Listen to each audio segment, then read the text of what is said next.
Bom dia, bom dia, bom dia. Terça-feira, nós aqui novamente com nossos grãozinhos no caminho. O Evangelho segundo o Espiritismo, no capítulo 18, muitos os chamados e poucos os escolhidos. A leitura de hoje é a porta estreita. Entrai pela porta estreita, porque a porta da perdição é larga, e o caminho que a ela conduz é espaçoso, e há muitos que por ela entram. Como a porta da vida é pequena, como o caminho que a ela conduz é estreito, e como há poucos que a encontram. Alguém lhe tendo feito essa pergunta, Senhor, haverá os que se salvam? Ele lhe respondeu, fazei os esforços para entrar pela porta estreita, porque eu vos asseguro que vários procurarão por ela entrar e não o poderão. E quando o pai de família tiver entrado e fechado a porta, e que vós, estando do lado de fora, começardes a bater, dizendo, Senhor, abri-nos, comemos, e ele vos responderá, eu não sei de onde sois. Então recomeçareis a dizer, comemos e bebemos em vossa presença, e vós ensinastes em nossas praças públicas. E ele vos responderá, eu não sei de onde sois, retirai-vos de mim, todos vós que cometeis a iniquidade.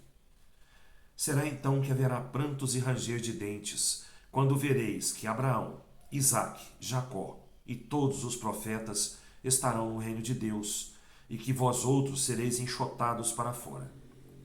Virão do Oriente e do Ocidente, do setentrião e do meio-dia, os que terão lugar ao festim no reino de Deus. Então, aqueles que são os últimos serão os primeiros, e aqueles que são os primeiros serão os últimos. A porta da perdição é larga, porque as más paixões são numerosas, e o caminho do mal é frequentado pela maioria.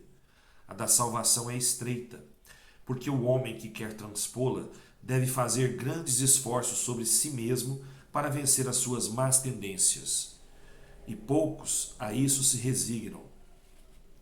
É o complemento da máxima, há muitos chamados e poucos escolhidos. Tal é o estado atual da humanidade terrestre, porque a terra, sendo um mundo de expiação, o mal nela predomina. Quando ela estiver transformada, o caminho do bem será o mais frequentado. Essas palavras, pois, devem entender-se em seu sentido relativo e não no sentido absoluto. Se tal devesse ser o estado normal da humanidade, Deus teria voluntariamente votado à perdição a imensa maioria de suas criaturas. Suposição inadmissível, desde que se reconhece que Deus é todo justiça e todo bondade. Mas de que ações más essa humanidade poderia se tornar culpada para merecer uma sorte tão triste, em seu presente e em seu futuro, se ela estava inteiramente relegada na terra e se a alma não tivesse tido outras existências? Por que tantos entraves semeados em seu caminho? Por que essa porta tão estreita que é dada ao menor número transpor, se a sorte da alma, desculpem, está fixada para sempre depois da morte? É assim que, com a unicidade da existência, se está incessantemente em contradição consigo mesmo e com a justiça de Deus.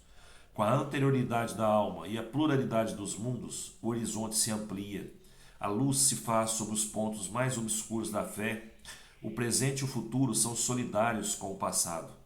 Então, somente se pode compreender toda a profundeza, toda a verdade e toda a sabedoria das máximas do Cristo. Pessoal, essa leitura nos faz pensar também, né, sobre o caminho que nós escolhemos, que nós estamos andando. Nós estamos trilhando por um caminho largo ou por um caminho estreito, um caminho reto, que conduz a uma porta pequena, onde poucos entrarão. Poucos entrarão, mas todos entrarão um dia. Poucos entrarão agora, mas todos entrarão um dia. Que é o caminho que leva à porta da salvação, né? O caminho é estreito, é apertadinho, né?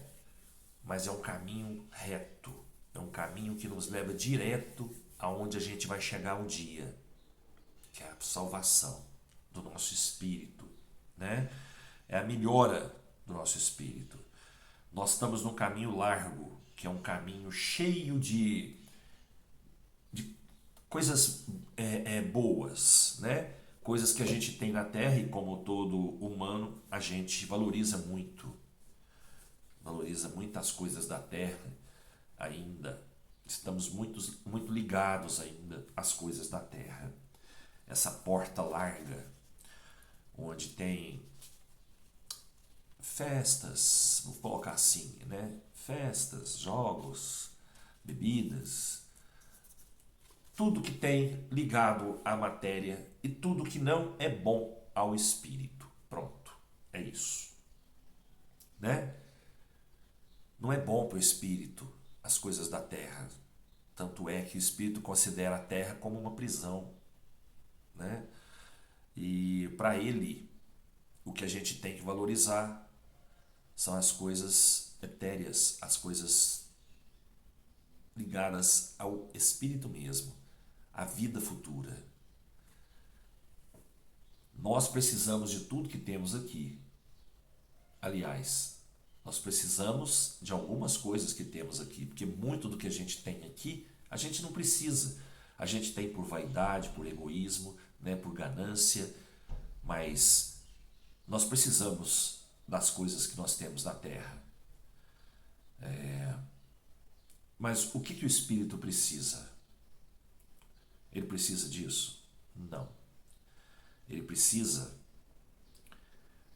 de sentimentos, de realizações que possam fazer ele crescer, ele evoluir. Ele precisa de coisas boas, de boas atitudes, né? De deixar bons exemplos, porque ele vai levar daqui é o que ele praticou aqui, é o que o corpo e ele praticaram aqui na Terra. Ele vai levar isso para a vida futura. Então ele precisa fazer coisas boas para chegar na vida futura mais leve e com a certeza de que está levando o melhor de si, o que ele precisa para a vida futura, né? Que são as suas obras, as suas realizações enquanto encarnado. Vamos lutar, pessoal, para a gente não sair, para a gente entrar nesse caminho que leva à porta estreita e para a gente não sair. Ele não sair. Ele é reto, mas ele tem várias saidinhas. E se a gente sair por uma, a gente vai andar para um dia retornar para esse caminho. Então, vamos procurar evitar essas saidinhas, né? Esses atalhozinhos que a gente acha que são atalhos, né? Mas que são verdadeiras armadilhas que nos atrasam a evolução. Vamos procurar seguir sempre as boas intuições que nos vêm dos nossos guias, dos nossos anjos de guarda, e nos manter com essas intuições no caminho reto que nos leva à salvação, praticando a lei de amor e de caridade. Se a gente tiver isso como prática diária, né, o amor e a caridade, a gente não vai sair desse caminho reto tão fácil, né? Vamos lá. Que Deus nos abençoe, nos proteja, nos dê uma ótima terça-feira, com muita saúde, com muita paz, muita harmonia em nossos lares e em nossos corações. Fiquem com Deus, até amanhã, se Deus quiser.